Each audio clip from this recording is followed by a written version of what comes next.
Good morning વિદ્યાર્થી મિત્રો। તો વિદ્યાર્થી મિત્રો, લાસ્ટ વિડિયો લેક્ચરમાં આપણે જોઈ ગયા કે જડત્વ અને સાથે સાથે જડત્વ અને એના દ્રવ્યમાન વચ્ચેનો જે સંબંધ છે વિદ્યાર્થી મિત્રો, એ સંબંધની આપણે વાત કરી હતી। તો વિદ્યાર્થી મિત્રો, ફરી એકવાર વિદ્યાર્થી મિત્રો આપણે યાદ કરી લઈએ કે પદાર્થનું જડત્વ એટલે શું અને શું સંબંધ છે દળ અને જડત્વ વચ્ચે। ત્યારબાદ વિદ્યાર્થી મિત્રો મેં તમને કહેલું હતું લાસ્ટ વિડિયો લેક્ચરમાં કે વિદ્યાર્થી મિત્રો, અહીં આપેલા જે આ પ્રશ્નો છે એના હું તમને જવાબ લખાવીશ। તો પહેલા સૌપ્રથમ વિદ્યાર્થી મિત્રો, જડત્વ કોને કહેવાય આપણે એ જાણી લઈએ। તો જડત્વ એટલે વિદ્યાર્થી મિત્રો, જ્યારે પણ પ્રત્યેક પદાર્થ પોતાના ગતિની અવસ્થામાં થતા ફેરફારનો વિરોધ કરે છે।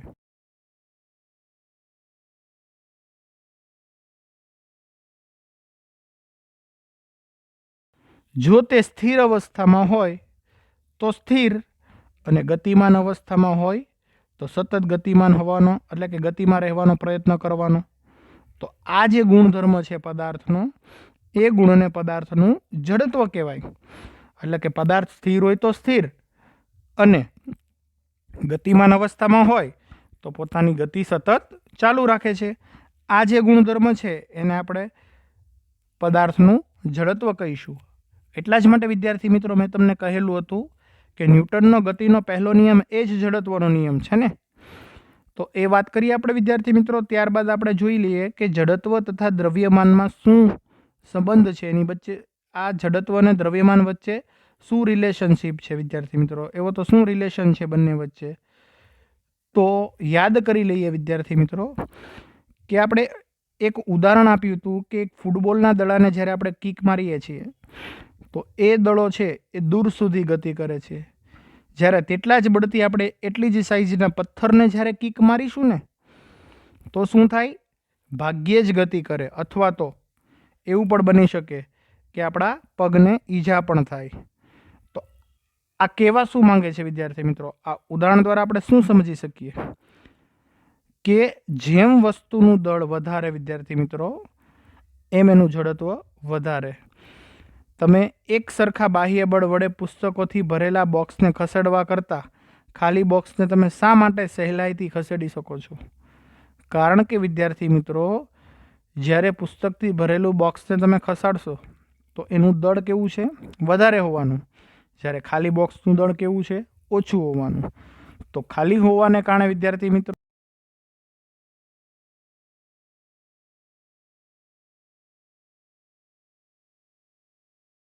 તો આમ આ ઉદાહરણો દ્વારા આપણે સમજાવી શકીએ કે દળ અને જડત્વ વચ્ચે કયો સંબંધ આવેલો છે।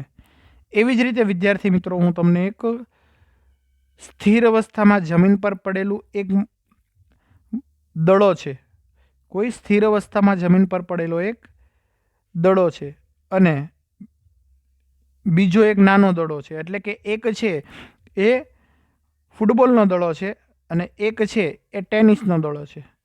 બંને પર એક સરખા મૂલ્યના તમે બળો લગાડો અને બંનેને બેટ વડે ફટકારો તો વિદ્યાર્થી મિત્રો શું થશે?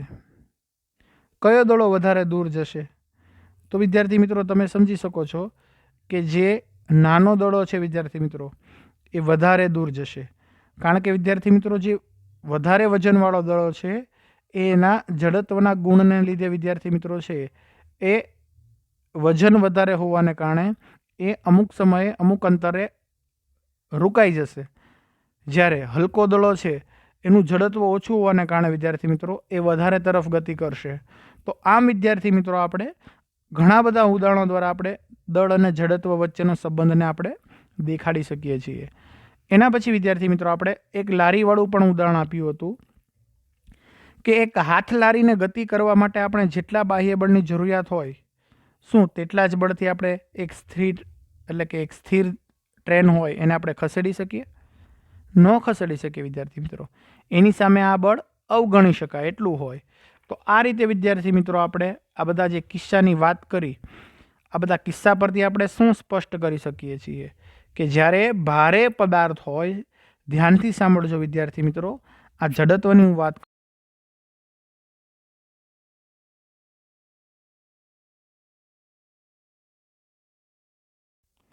અથવા તેઓ પોતાની મૂળ ગતિની અવસ્થામાં ફેરફારનું વલણ ઓછું ધરાવે છે. પણ જ્યારે હલકા પદાર્થોનું જડત્વ ઓછું હોવાથી તેઓ સહેલાઈથી પોતાની મૂળ અવસ્થા જાળવી શકતા નથી.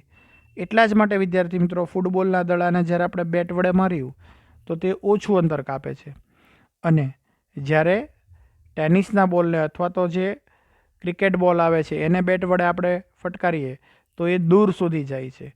તો આ બંને કિસ્સામાં વિદ્યાર્થી મિત્રો આ જડત્વનો ફેરફાર છે. એટલા માટે તો આપણે જોઈ શકીએ છીએ કે કોઈ વસ્તુનું જડત્વ શેના પર આધાર રાખે છે. તો યાદ રાખજો વિદ્યાર્થી મિત્રો, કોઈ પણ વસ્તુનું જડત્વ છે ને એના દળ ઉપર આધાર રાખે છે. જેમ વિદ્યાર્થી મિત્રો પદાર્થનું દળ વધારે તેમ શું થાય, તેના જડત્વનું મૂલ્ય વધારે. તો આમ જડત્વ એ પદાર્થનું એક એવું કુદરતી વલણ છે કે જે પદાર્થની સ્થિર કે ગતિમાન અવસ્થામાં થતા ફેરફારનો વિરોધ કરે.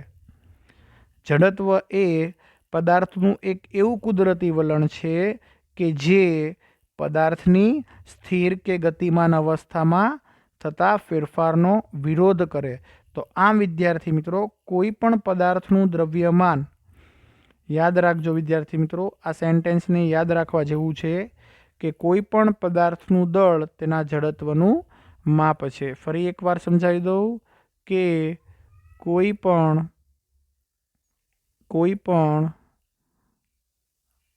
પદાર્થનું દળ તેના શેનું માપ છે? જડત્વનું.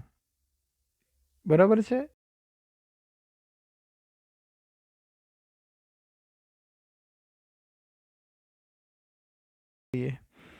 એના પછી વિદ્યાર્થી મિત્રો હવે આપણે આગળ વધીએ તો અહીં વિદ્યાર્થી મિત્રો આપણને અમુક સવાલ આપેલા છે વિદ્યાર્થી મિત્રો, તો આપણે એના જવાબ આપવાનો પ્રયત્ન કરીશું.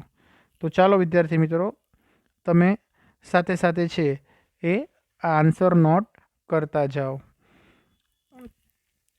પહેલું વિદ્યાર્થી મિત્રો આપણે જોઈએ, આપણે સમજણના આધારે જ આના જવાબ આપીશું વિદ્યાર્થી મિત્રો.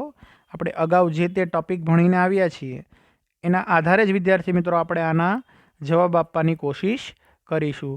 તો વિદ્યાર્થી મિત્રો ધ્યાનથી સાંભળજો, અને સાથે સાથે એવું લાગે તો વિદ્યાર્થી મિત્રો તમે સાથે સાથે આના જવાબ પણ નોટ કરી લેજો. હું 2 વાર એને રિપીટ કરીશ. તો ચાલો વિદ્યાર્થી મિત્રો પહેલો સવાલ ઉપર આપણે જઈએ. પહેલો સવાલ છે વિદ્યાર્થી મિત્રો, નીચેના પૈકી કોનું જડત્વ વધુ છે? નીચેના પૈકી કોનું જડત્વ વધુ છે? પહેલું છે રબરનો દડો અને તેટલા જ પરિમાણવાળો પથ્થર. બીજું છે સાયકલ અને ટ્રેન. અને ત્રીજું છે 5 રૂપિયાનો સિક્કો અને 1 રૂપિયાનો સિક્કો. તો અહીં વિદ્યાર્થી મિત્રો આપણે પહેલા કિસ્સાની વાત કરીએ તો એમાં રબરનો દડો અને એટલા જ પરિમાણવાળો પથ્થરનો દડો. તો વિદ્યાર્થી મિત્રો તમે જાણો છો કે કોઈ પણ પદાર્થનું દ્રવ્યમાન એટલે કે કોઈ પણ પદાર્થનું દળ એના જડત્વનું માપ છે.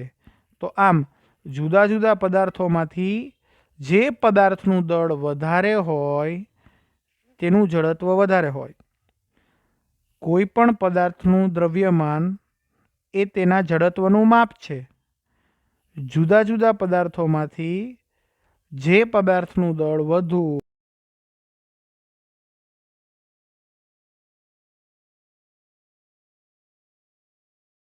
નો દડો અને એટલા જ પરિમાણવાળો પથ્થર એટલે કે એટલી જ સાઇઝવાળો. તો તમે વિદ્યાર્થી મિત્રો આમાંથી શું જવાબ આપશો? તો તમારો જવાબ હશે પથ્થર, કારણ કે પથ્થરનું દળ કેવું હોય? વધારે હશે. કોની કમ્પેરિઝનમાં? રબરના દડાની કમ્પેરિઝનમાં. બરાબર ને? એના પછી બીજો ઓપ્શન બી કે સાયકલ અને ટ્રેન. તો વિદ્યાર્થી મિત્રો આમાં પણ તમારો જવાબ છે ટ્રેન. અને ત્રીજા કિસ્સામાં 5 રૂપિયાનો સિક્કો અને 1 રૂપિયાનો સિક્કો. તો એમાં વિદ્યાર્થી મિત્રો કોનો વજન વધારે હોય, કોનું દળ વધારે હશે? 5 રૂપિયાના સિક્કાનું. તો આમ વિદ્યાર્થી મિત્રો પહેલો જવાબ આવે છે પથ્થર, બીજો આવે છે ટ્રેન અને ત્રીજો આવે છે 5 રૂપિયાનો સિક્કો. પણ માત્ર કહેવાની વાત એ જ છે વિદ્યાર્થી મિત્રો કે કોઈ પણ પદાર્થનું દળ તેના જડત્વનું માપ આપે છે. એટલે કે જેનું દળ વધારે એનું જડત્વ પણ વધારે. एना पछी विद्यार्थी मित्रों आपणे आगळ वधीए, बीजा सवाल पर आवीए छीए। सवाल नंबर 2।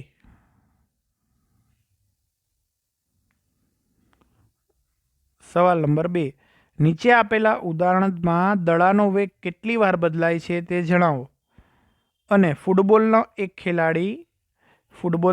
खेलाड़ी बोल पर किक मारीने बोलने पोतानी टीमना बीजा खेलाड़ी पासे पहोंचाडे छे। बीजो खेलाड़ी ते दड़ाने किक मारीने गोल तरफ पहोंचाडवानो प्रयत्न करे छे। प्रतिस्पर्धी टीमना गोलकीपर दड़ाने पकड़े छे अने पोतानी टीमना खेलाड़ी तरफ किक मारे छे। साथे साथे दरेक किस्सामां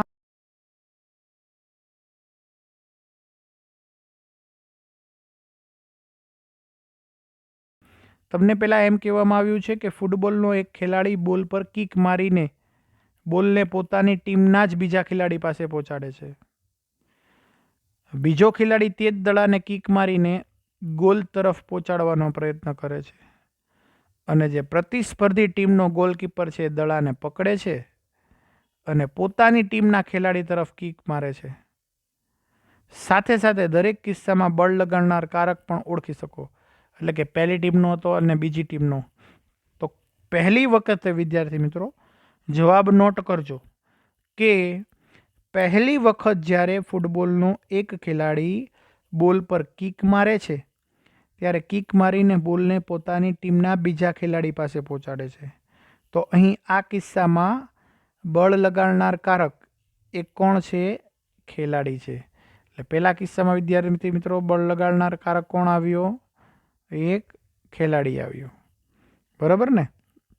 हवे बीजी वखत बात करिए विद्यार्थी मित्रों कि बीजी वखत ज्यारे तेज टीमनो बीजो खिलाड़ी ते दड़ाने किक मारीने गोल तरफ पहोंचाडवानो प्रयत्न करे छे।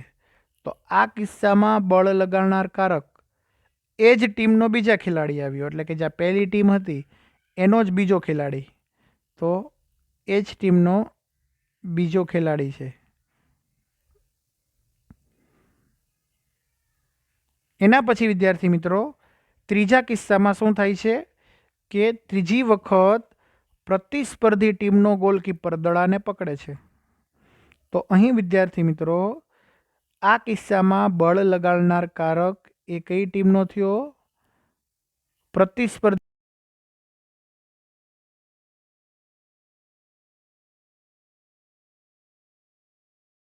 પોતાની ટીમના ખેલાડી તરફ કિક મારી અને કિક મારીને બોલને ક્યાં પહોંચાડે છે? એના જ ટીમના ખેલાડી તરફ પહોંચાડે છે। તો આ કિસ્સામાં બળ લગાડનાર કારક એ ગોલકીપર। આમ આપણે જોયું કે આપેલ ઉદાહરણમાં દડાનો વેગ કુલ 4 વખત બદલાય છે। પહેલા કિસ્સામાં તમે જોયું કે બળ લગાડનાર કારક પહેલી ટીમનો, બીજા કિસ્સામાં તમે જોયું કે બળ લગાડનાર કારક પહેલી જ ટીમનો બીજો ખેલાડી, ત્યારબાદ ત્રીજા કિસ્સામાં આપણે જોયું વિદ્યાર્થી મિત્રો બીજી ટીમનો ગોલકીપર અને છેલ્લા કિસ્સામાં આપણે જોયું કે ચોથી ટીમનો ગોલકીપર દ્વારા લગાડેલ બળ। તો આમ વિદ્યાર્થી મિત્રો 4 કિસ્સામાં દડાનો વેગ કુલ એટલે કે 4 વાર બદલાય છે। तो आ विद्यार्थी मित्रों एनो जवाब आ रीतनो हतो। एना पछीनो जे सवाल छे के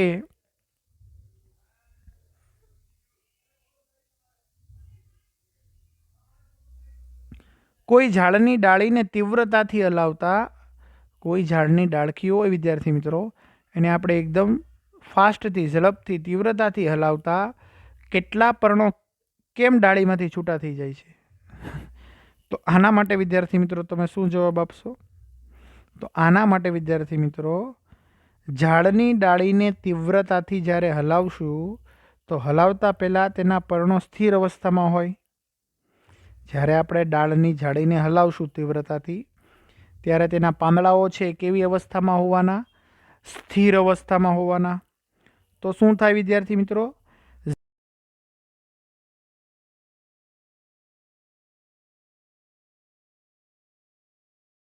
ગતિમાં આવે છે એટલે તેના પર્ણો જડત્વના ગુણધર્મને લીધે, જે પાંદડાઓ છે એ જડત્વના ગુણધર્મને લીધે પોતાની મૂળ સ્થિર અવસ્થામાં રહેવાનો પ્રયત્ન કરે છે. તેથી શું થાય કે તેના કેટલાક પર્ણો તૂટી અને કયા આવશે? નીચેની તરફ આવે છે. તો અહીં વિદ્યાર્થી મિત્રો, ઝાડની ડાળખીને પકડીને તેના પર તીવ્રતાથી જ્યારે આપણે બળ લગાડીએ છીએ ત્યારે લગાડેલ બળને પર્ણ સુધી પહોંચવા માટે ખૂબ જ નાનો સમયગાળો મળે છે.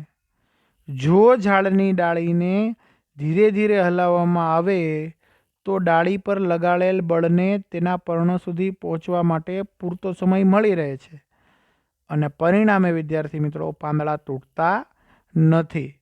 પણ જો તમે વિદ્યાર્થી મિત્રો એને ફાસ્ટ એકદમ તીવ્રતાથી ડાળખીને હલાવશો તો વિદ્યાર્થી મિત્રો છે એ જડત્વના ગુણધર્મને લીધે પાંદડાઓ છે એ વિદ્યાર્થી મિત્રો તૂટીને ક્યાં પડે છે? નીચેની તરફ પડે છે. એના પછી વિદ્યાર્થી મિત્રો ચોથો સવાલ. તો સવાલ નંબર 4. જ્યારે કોઈ ગતિશીલ બસ અચાનક અટકી જાય તો તમે આગળ તરફ નમી પડો છો અને ઊભી રહેલી બસ અચાનક ગતિમાં થાય તો તમે પાછળની તરફ કેમ પડો છો, એટલે કે નમી પડો છો? તો આનો જવાબ વિદ્યાર્થી મિત્રો આપણે અગાઉ પણ આપેલો હતો, જો તમને યાદ હોય તો, કે શા માટે વિદ્યાર્થી મિત્રો આપણે કોઈ બસમાં આપણે ગતિ કરતા હોઈએ, એટલે કે બસમાં આપણે જ્યારે કોઈ ટ્રાવેલિંગ કરીએ છીએ તો અચાનક બ્રેક મારતા વિદ્યાર્થી મિત્રો આપણે શા માટે આગળની તરફ વધી જઈએ છીએ, એટલે કે નમી જઈએ છીએ, અને જ્યારે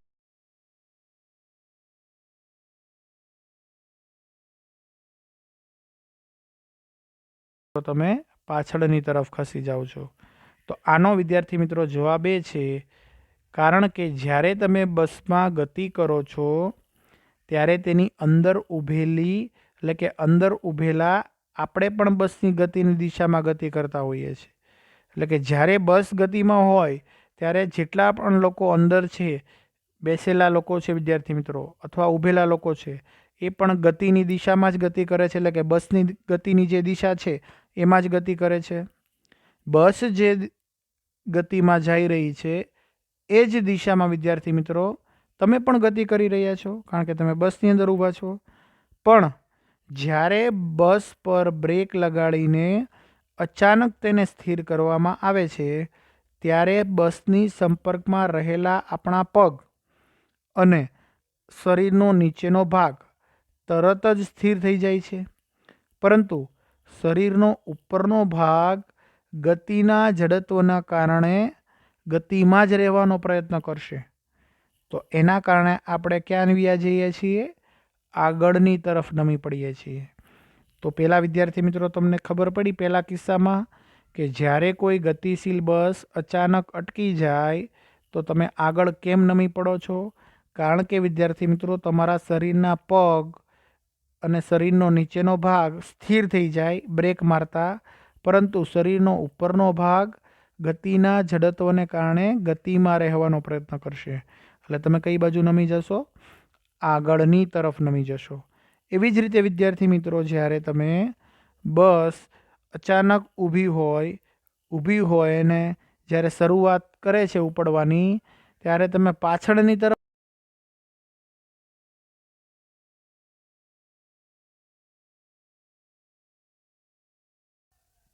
ત્યારે તેની અંદર ઊભેલા આપણે પણ સ્થિર અવસ્થામાં હોઈએ છીએ. પણ જ્યારે બસ અચાનક ચાલુ થાય અને પ્રવેગિત થાય ત્યારે બસની સંપર્કમાં રહેલા આપણા પગ અને શરીરનો નીચેનો ભાગ એ તરત જ ગતિમાં આવી જાય છે. તો તરત જ ગતિમાં આવવાના લીધે શું થાય? શરીરનો ઉપરનો ભાગ જડત્વના ગુણધર્મના લીધે સ્થિર અવસ્થામાં રહેવાનો પ્રયત્ન કરે છે. તેથી આપણે પાછળની તરફ નમી પડીએ છીએ. તો પહેલા કિસ્સામાં વિદ્યાર્થી મિત્રો આપણા પગ અને શરીરનો નીચેનો ભાગ સ્થિર થઈ જાય, એટલે કે શરીરનો ઉપરનો ભાગ જડત્વના લીધે આગળની તરફ ગતિ કરે છે. જ્યારે બીજા કિસ્સામાં શું થાય છે કે શરીરનો ઉપરનો ભાગ જડત્વના ગુણધર્મના લીધે સ્થિર થઈ જાય છે, જ્યારે શરીરનો નીચેનો ભાગ, પગ અને નીચેનો ભાગ એ ગતિમાં આવે છે.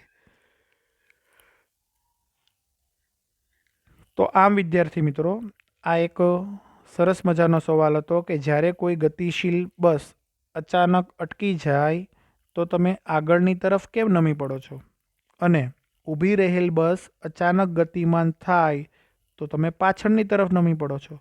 તો આમ વિદ્યાર્થી મિત્રો, આ એક 2 માર્ક્સનો સવાલ છે વિદ્યાર્થી મિત્રો, એને તમારે તૈયાર કરી લેવું. એના પછી વિદ્યાર્થી મિત્રો, આપણો આજનો નવો ટોપિક જે ચાલુ થઈ રહ્યો છે વિદ્યાર્થી મિત્રો, એ છે વિદ્યાર્થી મિત્રો ગતિનો બીજો નિયમ. ન્યૂટનનો ગતિનો બીજો નિયમ. તો વિદ્યાર્થી મિત્રો, પહેલો નિયમ તો આપણે શીખીને આવ્યા છીએ કે જ્યાં સુધી કોઈ પદાર્થ પર અસંતુલિત બાહ્ય બળ ન લાગે ત્યાં સુધી તે પદાર્થ સ્થિર હોય તો સ્થિર,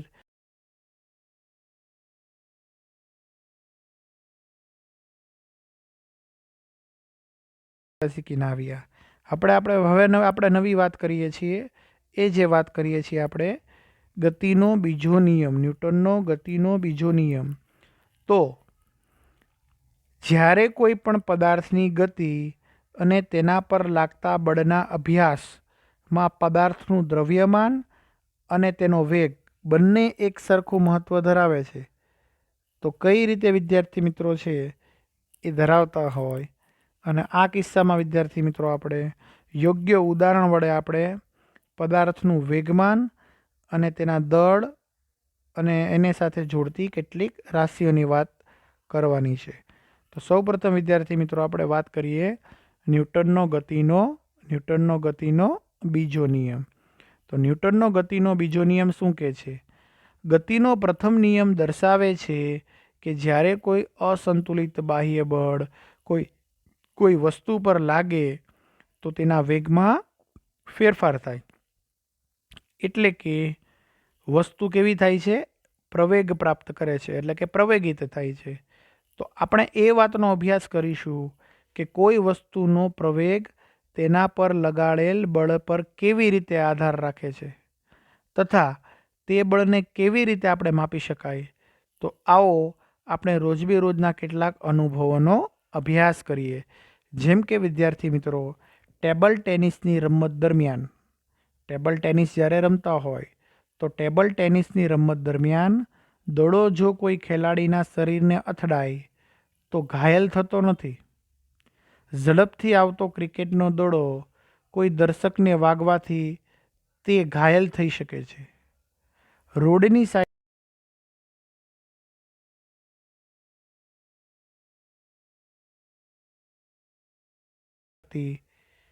ટ્રેનની એટલે કે ટ્રકની ટક્કરથી પણ તેના રસ્તા પર ઊભેલા વ્યક્તિનું મોત થઈ શકે છે. તો વિદ્યાર્થી મિત્રો, ઓછું દળ ધરાવતી વસ્તુ જેમ કે ગોળી જો કોઈ બંદૂકમાંથી તીવ્ર વેગથી છોડવામાં આવે તો તે કોઈ પણ વ્યક્તિના મૃત્યુનું કારણ બની શકે. તો આ રીતે વિદ્યાર્થી મિત્રો આપણને ખ્યાલ આવે છે કે વસ્તુ દ્વારા ઉત્પન્ન થતો આઘાત એટલે કે ઇમ્પેક્ટ, કોઈ વસ્તુ દ્વારા ઉત્પન્ન થતો આઘાત વસ્તુના દ્રવ્યમાન તેમજ વેગ પર આધારિત છે. જો આ જ રીતે કોઈ વસ્તુને આપણે પ્રવેગિત કરવામાં આવે તો વધારે વેગ પ્રાપ્ત કરવા માટે આપણે વધારે ફોર્સની જરૂર પડે છે. એનો મતલબ શું થયો વિદ્યાર્થી મિત્રો? કે જ્યારે પણ તમે કોઈ પણ વસ્તુને વધારે બળ આપશો એનો મતલબ એના વેગમાં વધારો થશે, અને વેગમાં વિદ્યાર્થી મિત્રો વધારો થશે તો એટલી જ ઇમ્પેક્ટ વધારે લાગશે, એટલે કે એટલો જ આઘાત વધારે લાગશે. તો એને આપણે કહીશું બળનો આઘાત, ફોર્સ ઓફ ઇમ્પેક્ટ. તો વિદ્યાર્થી મિત્રો શા માટે આપણે કહીશું બળનો આઘાત? કારણ કે વિદ્યાર્થી મિત્રો જેમ પદાર્થનું દળ વધારે વિદ્યાર્થી મિત્રો એમ વિદ્યાર્થી મિત્રો આપણે શું કરીશું? એમ એના વેગમાં આપણે વધારે વેગ પ્રાપ્ત કરવા માટે આપણે એને વધારે ફોર્સ આપવું પડશે. અહીં વિદ્યાર્થી મિત્રો તમે જોયું કે બંદૂકમાંથી તીવ્ર વેગથી છોડેલી ગોળી એ કોઈ વ્યક્તિના મૃત્યુનું કારણ બની શકે છે. પણ એ જ ગોળી વિદ્યાર્થી મિત્રો તમે હાથ વડે લઈ કોઈ વ્યક્તિને મારેલું હોય તો માત્ર થોડા એના શરીર ઉપર કોઈ ઈજા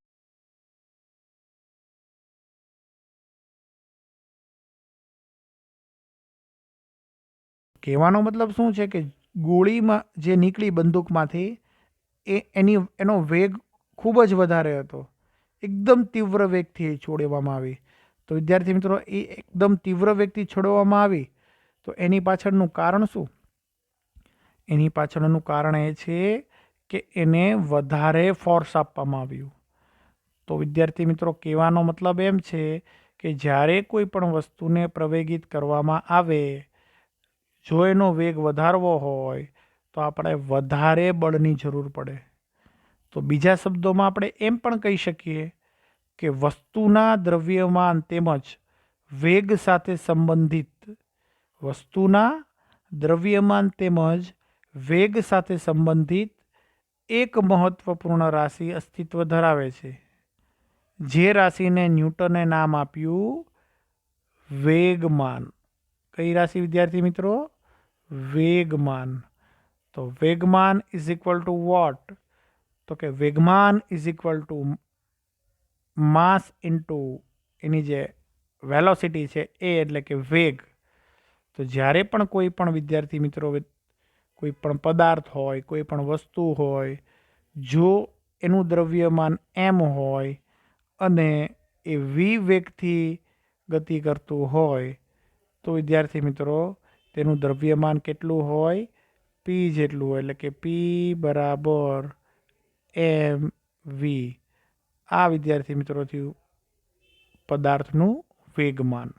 તો આમ વિદ્યાર્થી મિત્રો, જ્યારે પણ કોઈ પણ પદાર્થનું તમારે વેગમાન નક્કી કરવું હોય કે એનું વેગમાન કેટલું છે, તો તમારે એને વિદ્યાર્થી મિત્રો અહીંયા તમારે એનું દળ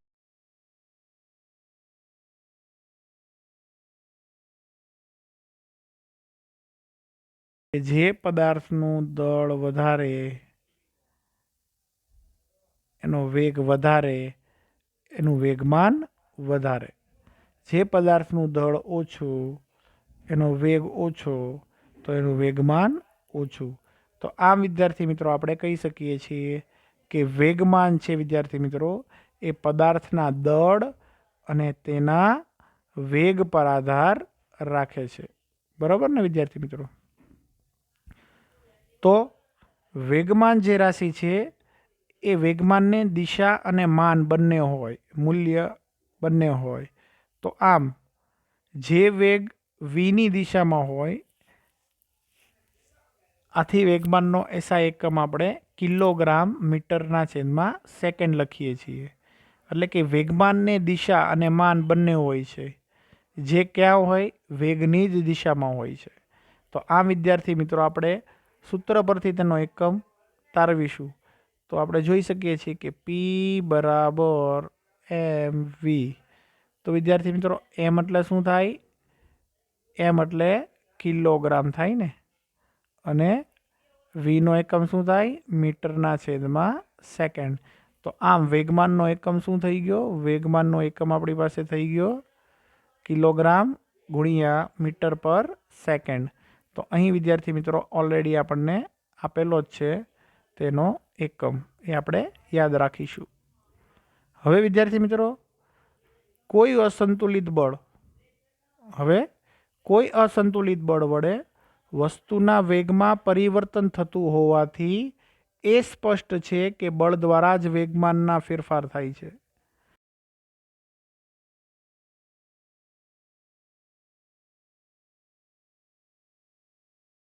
બળમાં કોઈ ફેરફાર થાય તો આ વિદ્યાર્થી મિત્રો છે એ બળ દ્વારા વિદ્યાર્થી મિત્રો આપણે વેગમાનને વ્યાખ્યાયિત કરીશું. તો એના માટે વિદ્યાર્થી મિત્રો આપણે થોડો સમય લાગે એવું છે, કારણ કે વિદ્યાર્થી મિત્રો આજનો આ વિડીયો લેક્ચરનો ટાઈમ આપણો પૂરો થવા આવ્યો છે. તો આવતા વખતે વિદ્યાર્થી મિત્રો હું ફરીવાર વિદ્યાર્થી મિત્રો અહીંથી શરૂઆત કરીશ. વેગમાનથી p બરાબર mvથી વિદ્યાર્થી મિત્રો હું શરૂઆત કરીશ. આપણે એક જરૂરી સૂત્ર તારવશું ફોર્સ માટેનું, અને ત્યારબાદ વિદ્યાર્થી મિત્રો આપણે આગળ વધીશું.